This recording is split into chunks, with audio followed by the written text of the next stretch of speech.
The foundation for Singapore's prosperity was its designation as a tax-free port by Sir Stamford Raffles, who set up a British trading post here in 1819. The port plays a key role in the economy to this day, though the island now also thrives on high-tech industry, financial services and tourism, all bolstered by a super-efficient infrastructure. All these achievements were accompanied by a major dose of paternalism, with the populace accepting heavy-handed management by the state of most aspects of life in exchange for levels of affluence that would have seemed unimaginable a couple of generations ago. Top 5 dishes. Singapore has no national dish, but that's because it has any number of dishes that could happily qualify for that title. As many travelers never graduate beyond extremely predictable fried rice and noodle plates, here's our selection of 5 of the best things to try. Satay, a mainly Malay dish of mini kebabs on twig-like sticks, barbecued over coals and eaten dipped in a peanut-based sauce, accompanied by glutinous rice cakes and cucumber and onion slices.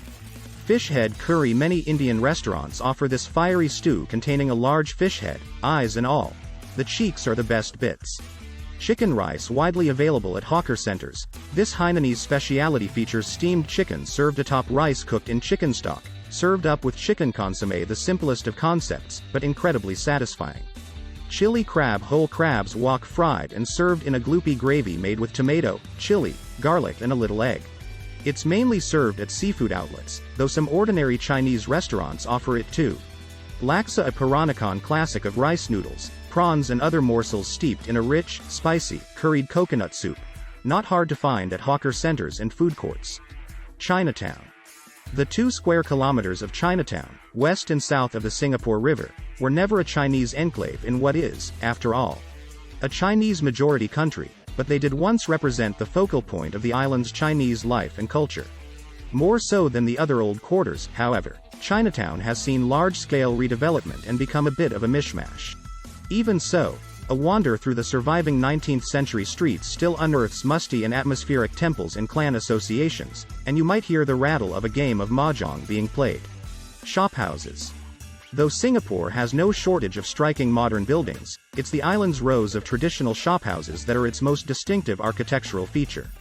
Once often cramped and unsanitary, many were demolished in the years following independence, but since the 1980s whole streets of them have been declared conservation areas and handsomely restored. Sri Mariamman Temple. Singapore's oldest Hindu shrine, the Sri Mariamman Temple, boasts a superb entrance gopuram bristling with brightly colored deities. A wood and atap hut was first erected here in 1827 on land belonging to Naraina Pillai, a government clerk who arrived on the same ship as Stamford Raffles when he first came ashore at Singapore. The present temple was completed around 1843. Inside, look up at the roof to see splendid friezes depicting a host of Hindu deities, including the 3 manifestations of the Supreme Being, Brahma the Creator, with 3 of his 4 heads showing. Taking Chinese tea.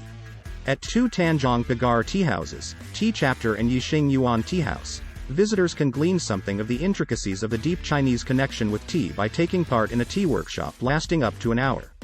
Participants are introduced to different varieties of tea and talked through the history of tea cultivation and the rituals of brewing and appreciating the drink. Tanjong Pagar. The district of Tanjong Pagar, fanning out south of Chinatown between Neil and Maxwell Roads, was once a veritable sewer of brothels and opium dens. Then it was earmarked for regeneration as a conservation area, following which dozens of shophouses were painstakingly restored and converted into bars, restaurants and shops, notably on Neil Road and Duxton Hill just south of it. The Baba House. The Baba House is one of Singapore's most impressive museums, because it is and isn't a museum. What you see is a Peranakan house from the turn of the last century. Meticulously restored to its appearance in the late 1920s, a particularly prosperous time in its history. Entertainment. Singapore offers an excellent range of cultural events in all genres, drawing on both Asian and Western traditions, and even on a brief visit it's hard not to notice how much money has been invested in the arts. Prime downtown property has been turned over to arts organizations in areas like Waterloo Street and Little India, and prestige venues like theaters on the Bay bring in world-class performers, at top-dollar prices. Street theater. Walk around Singapore long enough and you're likely to stumble upon some sort of street-side cultural event, most usually a wayang, a Malay word used in Singapore to denote Chinese opera. Played out on outdoor stages next to temples and markets, or in open spaces in the new towns, wayangs are highly dramatic and stylized affairs, in which garishly made-up characters enact popular Chinese legends to the accompaniment of the crashes of cymbals and gongs. Festivals. With so many ethnic groups and religions present in Singapore, it would be unusual if your trip didn't coincide with some sort of traditional festival, ranging from exuberant, family-oriented pageants to blood-curdlingly gory displays of devotion. Below is a chronological roundup of Singapore's major festivals, excluding commercial events themed around shopping or the arts, for example, which are covered in the relevant chapters, with suggestions of where best to enjoy them.